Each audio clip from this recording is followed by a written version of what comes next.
She thought losing weight would finally make her happy. I thought it would fix everything. I thought it was my boobs that made me feel so low and so self-conscious about myself. But after I got my boob, that one was a breast lift and implant. Oh. Because of my drastic weight loss. Got it. I had 34 triple Ds and then I lost 60 pounds and I had 32 As, but I had all of this excess skin to the point where the doctor couldn't put implants in. Otherwise, my nipples would taste like my toes. So they had to do a lift and then put implants in. And did the weight loss also affect other parts of your body, not just your boobs? Yeah, so many parts. Got it. Yes. So and was that a journey too, to try to get back to like what you wanted? Was that hard for you to struggle with? It was really hard for me to struggle with, especially having so many friends my age, seeing their bodies compared to mine. I look like I had 3 kids. Like I still have all of this excess skin and the stretch marks I don't care about. It's what my skin does when I sit, when I move certain ways that you can tell that's like, there's no way to fix that other than having it surgically removed. Right. And I lost the weight in the worst possible way. She was broke, alone, but finally knew one thing. Confidence. That gave me the confidence to take the risk of moving to Austin and starting a new life. And I was so lonely, was so broke, I was so lost, I was so confused, but all I was completely 100% sure of was I don't want to do porn. I've never wanted to do porn. I'm never going to go back to that.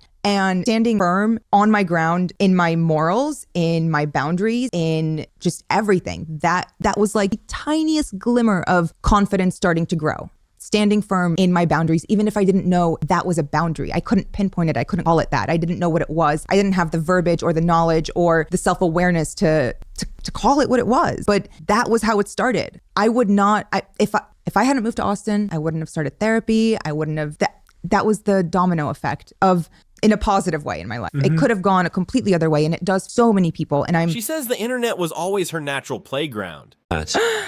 No, I feel like I've always had a knack for the internet. I mean, I'm a kid who grew up playing World of Warcraft and using dial-up internet and fixing the computer at home when it broke. Like that was my job because I was of that generation. So I think that I've always had a knack for what I like to consume online, which in turn influenced how I like to be online. And the way I like to be is just to find my little nooks and crannies. And that is usually where I find my home in nerdy niches. I'm a huge comic fan. I'm a huge Batman fan. I anime everything. So I feel like I have, even if it's not public, I feel like I have a home in every corner of the internet. And that might be a reason why I feel like I get it a little bit more than most. I feel like everyone my age is similar. We all came up in that internet era. We remember when Twitter became a site. We remember when all of these things happened. So She always imagined something bigger. Didn't know what the fucking next step was, but I knew what I wanted end goal to be. I would be sitting there and as daunting as things would feel and as claustrophobic as I would feel in my emotions and in the space that I was in just mentally at that time, I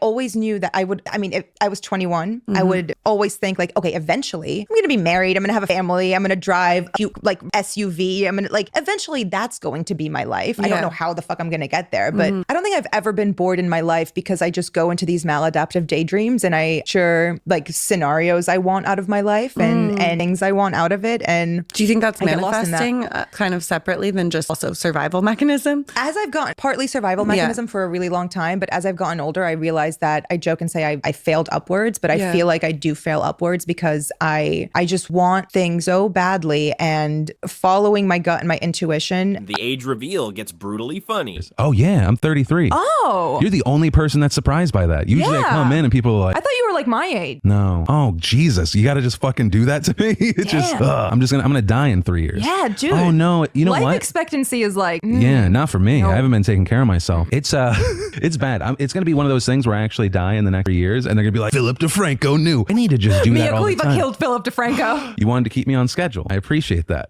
For everything that we're gonna cover a lot. Yes. Right. I have you here for 7 hours. I appreciate you. I did a 7-hour podcast yesterday. So what? Just kidding. News. Really? Yeah. Oh yeah, they filmed for a while. Oh my Did God. you do it with Steve Green? Yeah, it was with Steve and Tiffany and Gio and her husband. Steve's, I think, probably my favorite funny person in the world. He's hilarious. Yeah, he doesn't get enough credit for it. He's also unassuming off camera. Like his on camera personality is just like, where did that come from? I enjoy him because he's agreeable to the point of you find yourself in this weird place that you never thought, and then he grills you. Yes. Yeah. But subscribe to this channel instead. This is the only one. Fuck JK New. No, not really. Mia Khalifa says fuck. That introduction hit a nerve. By talking about another adult film actress saying, oh, this one time I was at a basketball game and I forgot what name they used, insert generic alliterated name here, was sitting in front of me. And, you know, she was yelling at the basketball players like, hey, I know you recognize me, et cetera, et cetera. And then the host goes on to say, and that was the first time I realized porn stars like sports. And to segue into this interview, we have Mia Khalifa, a porn star who is also into sports. That touched such a nerve with me because I have a more prolific sports career than this daytime radio host. Like, I've hosted a show with a former NBA All-Star. I've had a second sports show with a former ESPN and Major League Baseball radio host. So when he introduced me as a porn star, I felt a mixture of emotions. One random encounter changed everything. Going back to, so you said approached to do porn, but they please tell me they don't walk up and They do. They do. They have business cards and they are like, they present themselves just as modeling agencies, but it's nude And modeling. where is this? This was in Miami. Yeah, they don't do this in El Paso. Okay. Miami's it's a hotbed for young, vulnerable women. Yeah. Wow. And so at a bar, at a restaurant, It was outside of a Fuddruckers in a strip mall. I was just walking across the street. Seriously. Yeah, this guy stops, like in his car. He had stopped so that I could walk across the street. And he gets out of his car and gives me his card. And I thought about it for about 2 weeks and made the mistake of saying yes and going in. And I did it for about 3 months. And as soon as I started to gain popularity, that's when I was like, okay, I need to get the fuck out of this. Like, not what I was trying to do whatsoever.